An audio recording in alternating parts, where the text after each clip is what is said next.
पर्व है परमात्मा की याद, जीवन में उपजाऊ खाद, इससे मिटती है भोगों की दात, कर्मों का बन जाता है सलाद, मिट जाते हैं पाप के दाग।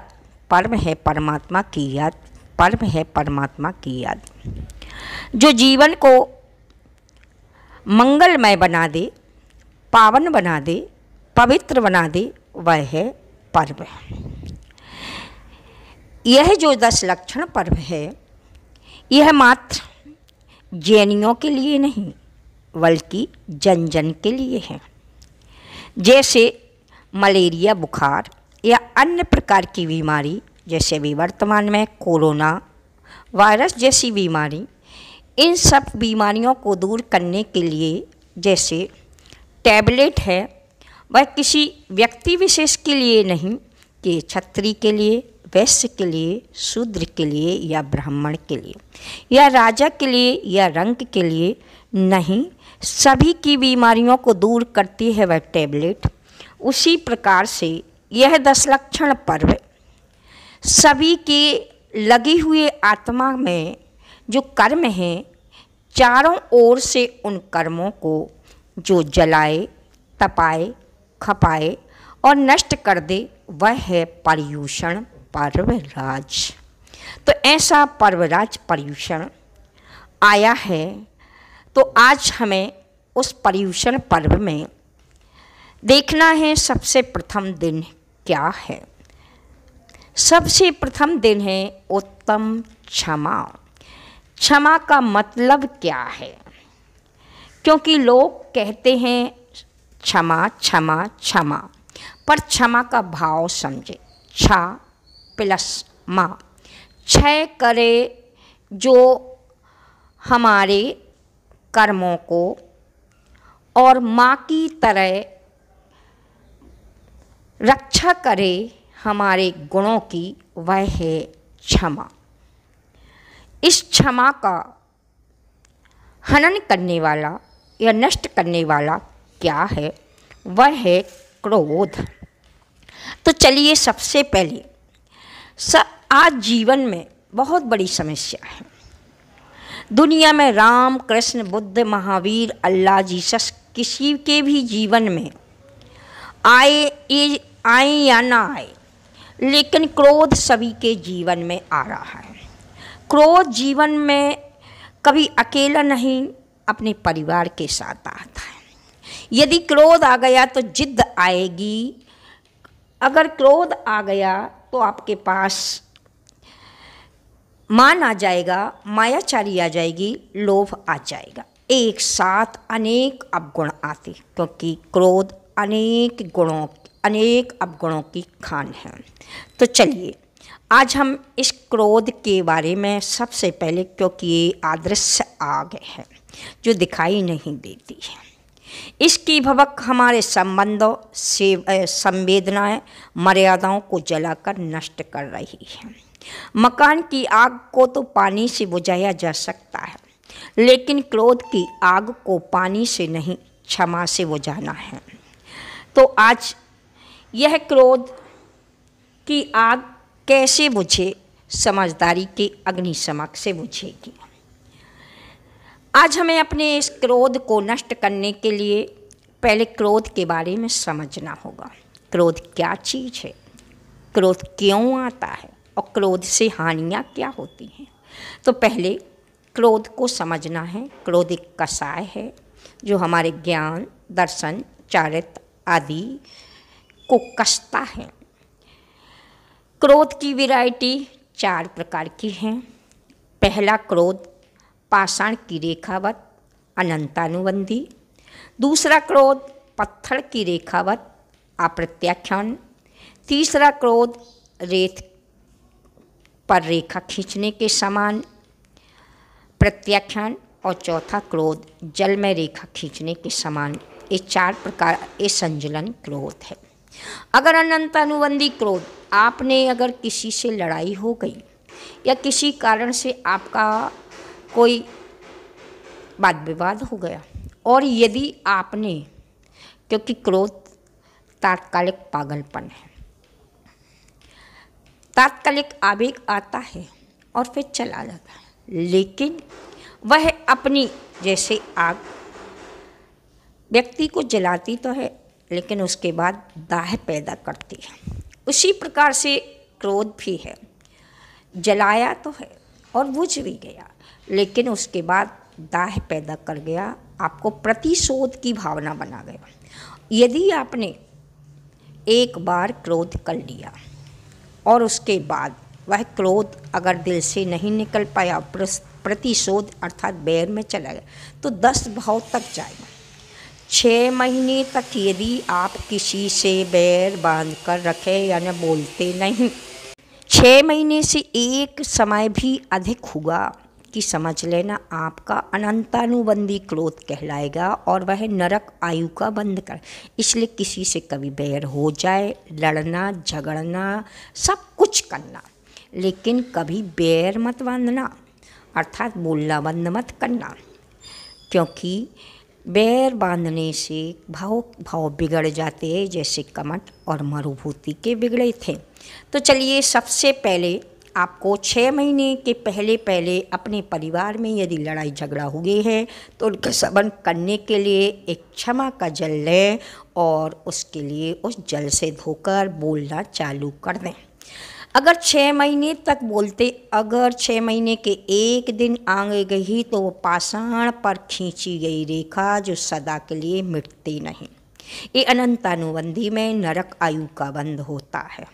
दूसरी अप्रत्याख्यान है जो 6 महीने तक चलती है। 6 महीने के बीच बीच तक मैं बोल लिया, 6 महीने के अंदर अंदर बोल लिया तो आपको अप्रत्याख्यान कसाय आपका सम्यक दर्शन रूपी दीपक नहीं बुझ पाएगा, वह पत्थर पर खींची गई रेखा होगी।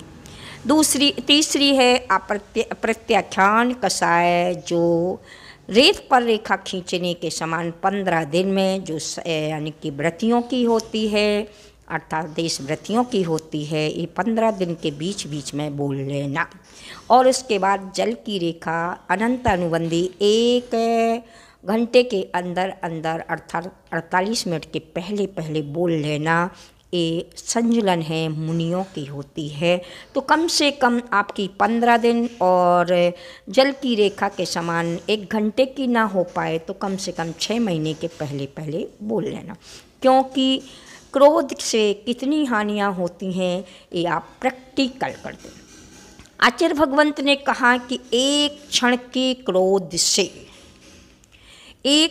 क्रोध से अभी विज्ञान ने रिसर्च किया। अपने आचार्य भगवंत ने तो क्या कहा वो बात की बात है, उसके पहले आज के विज्ञान ने जो रिसर्च किया वो देखें कि अपने शरीर में 2 प्रकार की कणिकाएँ होती हैं, एक रक्त कणिकाएँ और एक श्वेत कणिकाएँ। श्वेत कणिकाएँ अपने रोग को शमन करने वाली होती हैं, अर्थात निरोगी काया रखती हैं।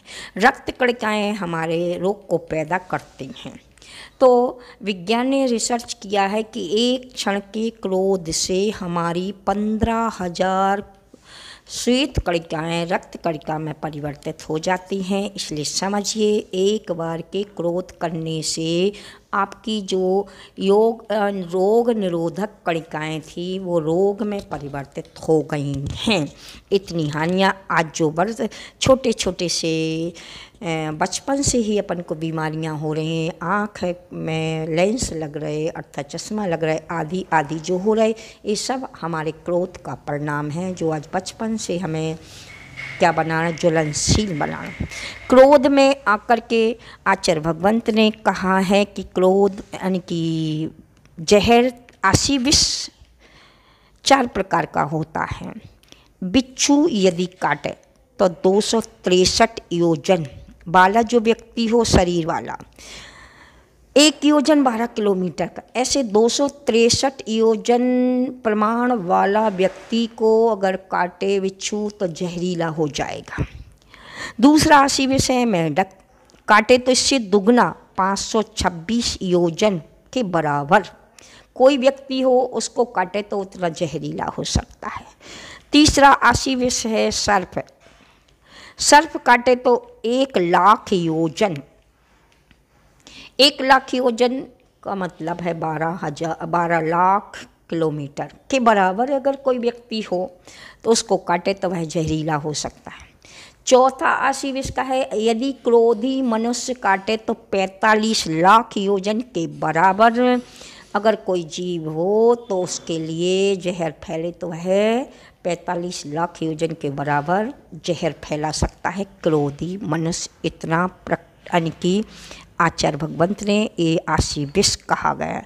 एक बार के क्रोध से हमारे शरीर में इतना जहर फैलता है कि विज्ञान ने रिसर्च किया कि क्रोधी मनुष्य के खून को एक इंजेक्शन में भरा जर्मनी में, और उसे खरगोश के लिए वह इंजेक्शन दिया। इतना हंसता खेलता खरगोश 22 मिनट में तो वह अपने आप को लौंचने लगा, अपने आप को चिल्लाने लगा। यानी जिस प्रकार से क्रोधी मनुष्य की स्थिति होती है, जब क्रोध आता है तो अपना चेहरा तमतमा जाता है, अर्थात चेहरा लाल पड़ जाता है, भौहें चढ़ जाती हैं, आंखें निकल जाती हैं और मुख खुल जाता है, क्योंकि क्रोध अंधा होता है, आवेग होता है। तो 22 मिनट में तो वह अपने आप को लौंचने लगा, चीखने लगा, चिल्लाने लगा, और 35 मिनट में वह पैर पटक पटक करके चीख चीख करके मरण को प्राप्त हो गया। एक साक्षात एक रिसर्च किया गया जर्मनी ने, विज्ञान ने, कि क्रोधी मनुष्य का खून इतना जहरीला हुआ है। इसलिए जब भी पहले कहा करते थे कि भोजन आदि बनाते समय कोई चिड़ चिड़ चिड़ के अर्थात क्रोध ना करे, मंत्र आदि जपे, ऐसा कहा करते थे। लेकिन आज अपन सभी जब भी भोजन बनाते हैं तो चिड़ किड़ किड़ किड़ करके, इसलिए विज्ञान ने भोजनशाला के लिए पहले रसोई घर कहा था, आज किचन कह दिया है। किचन का अर्थ है किच किच करके जहाँ भोजन हुए किचन कहलाता है। तो चलिए आज हमें इस जहर से कैसे बचना है, इस जहर से बचने के लिए हम उपाय करते हैं। तो पहले हमें इनके उपाय जानना है, ये कैसे आता है। तो पहले आने का कारण यह है कि हमारी अपेक्षा की उपेक्षा होती है तो क्रोध आ जाता है। दूसरा, हमें अस्वस्थता होती है तो क्रोध आ जाता है। तीसरा, हमारे मान को ठेस पहुंचती है तो क्रोध आ जाता है। चौथा, हम अगर भूखे होते हैं तो क्रोध आ जाता है। इन 4 कारणों से क्रोध आता है। कभी कभी देखना आपकी इच्छा की पूर्ति नहीं हुई, आपको क्रोध आया। सबसे ज़्यादा इच्छा की पूर्ति आपने अपेक्षा की और क्रोध आया। आप इनसे कैसे बचें? तो सबसे पहले क्रोध से बचने के लिए आपको अपनी आदत सुधारना है। तो सबसे पहले मौन हो जाए। यदि ये नहीं हो सकता है तो थोड़ा सा विलंबित से जवाब दें। मैं आपसे ये नहीं कहूँगी कि आप जवाब ना दें, आप भले ही गाली का जवाब थप्पड़ से दें, थप्पड़ का जवाब लात से दें, लात का जवाब MK 47 से दें, कोई बात नहीं, आपकी मर्जी। लेकिन इसमें मेरी एक अर्जी है कि क्रोध का जवाब गाली से देना है, लेकिन 5 मिनट बाद थोड़ा सा विलंब से उत्तर दें। आप प्रैक्टिकल करके देखना, क्योंकि क्रोध एक बेरिंग है और यह सीधा जैसे डालो बेरिंग कार्ड को, जैसे डालो बेरिंग चिट्ठी है, बेरिंग चिट्ठी को डालो तो लौट करके अपने पास आते तो डबल चार्ज देना पड़ता है कि नहीं। ऐसे ही क्रोध का जवाब तुरंत अगर देते हैं तो उल्टा होता है, तो विलंब से दें। यदि ये भी नहीं होता है तो कम से कम जगह परिवर्तन करें। यदि ये नहीं होता है तो 1 गिलास ठंडा पानी पी लें। अगर ये नहीं होता है तो कम से कम एक बार भगवान का अर्थात तैलमुकार मंत्र पढ़ लें। ये आपके बचने के उपाय हैं। तो क्रोध से बचने के लिए आप ये उपाय अवश्य अपनाएं, क्योंकि क्रोध अंधकार है, क्षमा प्रकाश है। क्रोध मृत्यु है, क्षमा जीवन है। क्रोध अग्नि है, क्षमा लोहा है। क्रोध अग्नि है, क्षमा जल है। क्रोध कांटा है, क्षमा फूल है। क्रोध कांच है, क्षमा रत्न है। क्रोध लोहा है, क्षमा सोना है। क्रोध जहर है, क्षमा अमृत है। क्रोध नरक है, क्षमा स्वर्ग है। क्रोध दुख है, क्षमा सुख है। यदि सुख चाहते हैं, शांति चाहते हैं, तो अपने जीवन में एक बार क्षमा का जल धारण करें। एक बार भूल करे वह नादान कहलाता है। 2 बार भूल करे वह अज्ञान कहलाता है। 3 बार भूल करे वह शैतान कहलाता है। बार बार भूल करे वह पाकिस्तान कहलाता है। हर बार क्षमा करते वह हिंदुस्तान कहलाता है। वह हिंदुस्तान कहलाता है। आचार्य भगवंत कहते हैं कि कोटि समम स्त्रोतम, स्त्रोत कोटि समम जपः, जप कोटि समम ध्यानम, ध्यानम कोटि समम क्षमा। 1 करोड़ बार पूजन कर लो, चाहे 1 बार स्तोत्र पढ़ लो, 1 बार स्तोत्र पढ़ लो, 1 करोड़ बार स्तोत्र पढ़ लो, चाहे 1 बार जाप कर लो, 1 करोड़ बार जाप कर लो, चाहे 1 बार ध्यान कर लो, 1 करोड़ बार ध्यान कर लो, चाहे 1 बार किसी को क्षमा कर दो। क्षमा वीरस्य भूषणम, क्षमा वीरों का आभूषण है। क्षमा से ही शांति, सुख, शीतलता प्राप्त होगी। तो क्षमा अपने जीवन में लाए और ये क्षमा के दिन आप अपने जीवन को पावन एवं पवित्र बनाएं। ये क्षमा कैसे आएगी? ये क्षमा आपके जीवन में समझदारी के पानी से ही आएगी। इसलिए दिल से नहीं दिमाग से काम कीजिए। दिमाग समझदारी के द्वारा ही आएगा। इन्हीं पवित्र भावों के साथ दाग मेरे दामन में के धुले या न धुले, नेकी मेरी तराजू पर तुले या न तुले, आज ही कर लेता हूँ सब गुनाहों की क्षमा।